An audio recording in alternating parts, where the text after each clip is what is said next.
Okay, my name is Peter Scott. My involvement with the arts is drama, children's drama in particular, and acting in the musicals and the pantomimes.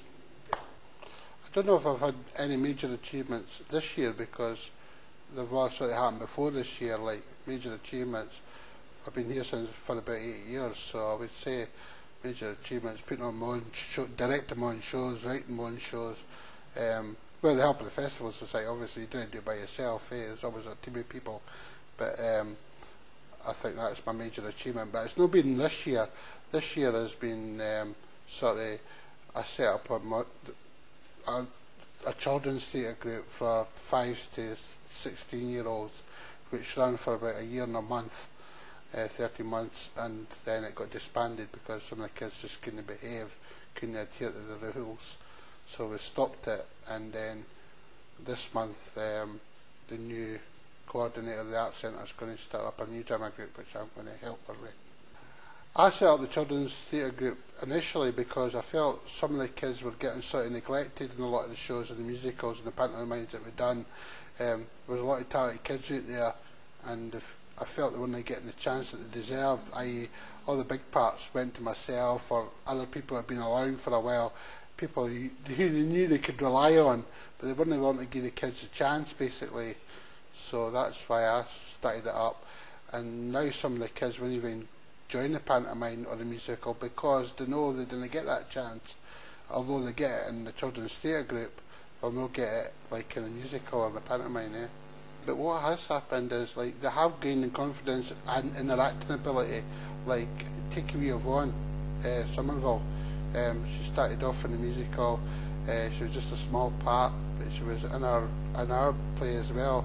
And we done Annie, and she was playing Miss Hannigan, and she had to sing her solo by herself without the accompaniment of music, and she performed it excellently. You had to have the audience like her. She got rave reviews because of the way she performed, and she has definitely moved on. And she's not just the only one. A lot of kids have done that, like through doing different parts and giving them an extra bit of, I suppose, practice and all that sort of stuff.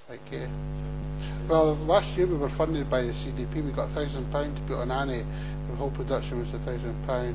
So what we did do is we got somebody to do the set, which was George. Fortunately we couldn't pay George, but we gave him money for materials and things like that. Music, we got a tape by the library, and we put some music on the tape, and then we got, as I said, we got some kids to sing just by themselves. The costumes and that we found ourselves, and that we had to buy some, and wigs and all that sort of stuff. The lighting was done by Owen. We gave him Owen some money for doing the lighting, not much, but we gave him like a wee backhander. Well, no, it's not a backhander, but he got paid for doing it. Who else was there? Transport, we put some donation in towards the transport as well, so we actually got £1,000 for all that sort of stuff, like publicity as well. Our kids are really quite strange in a way, because we've got a bunch of kids who didn't want to act in the musical, they didn't want to act in the pantomime, but they want to do their own stuff. So they've definitely got their own sort of agendas and all that. They want to, like, they came up with the idea Annie, which was really quite a difficult production, I feel, and it was quite a hard play to produce for kids especially, like. So I think that's the way it should be run. With their decisions, obviously you support them as much as you can and give them as much help as you can, but if they're coming up with decisions, then they'll give it more effort, rather than you say, all right, we're going to be doing this play, we're going to be doing that play, which I've always had in the past. They're coming up with ideas and saying, right, okay, can we add this and take this away? So you actively encourage them? Yeah, well, actually, we started Paddy Backers as well. We have a committee. We had the committee, so they decided who was coming in the group and who wasn't coming in the group and all that.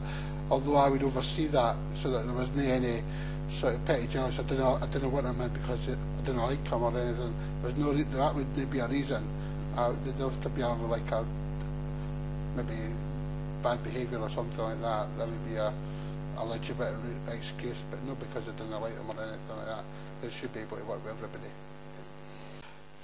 When I first started here, it was 8 years ago. It was a pantomime called The Golden Goose, and I'd never been involved with anything like that before in my life, like literally, and it just opened my eyes, and I've never had such fun or pleasure in my whole life as I've had in the Arts Centre with pals and the drummers went around, and there were some great times with different people and all that. People come and go, which is a bit sad because these people are, I don't know, they're really talented people like Ken. They seem to leave the arts. They didn't seem to come back to it. Like we lost quite a few members that way, and I'd like to find out why that was. I don't know what it means. Everyone to me, I didn't care. This is my home. Well, it's not new friends. It's new and old, but new friends. That's a good one because when we have what they call the jump pack cabarets, that's a brilliant event, 3-day event, 3-week event, because there are new people coming in from the city, and you do meet, and the parties are great, and the resident band gets everybody up to dance, and everybody, so it's quite a friendly place. Like other years I've been here, I don't think I've witnessed one fight. I don't think so. And that's really, I can't say that about anywhere else in Edinburgh. You can go anywhere, you can go to the Joe, you can go anywhere, any night you'll find a fight, but you'll never find one here. Oh, definitely, it's unique. Right here, that's it. You can get my autographs and my picture will be sent to you.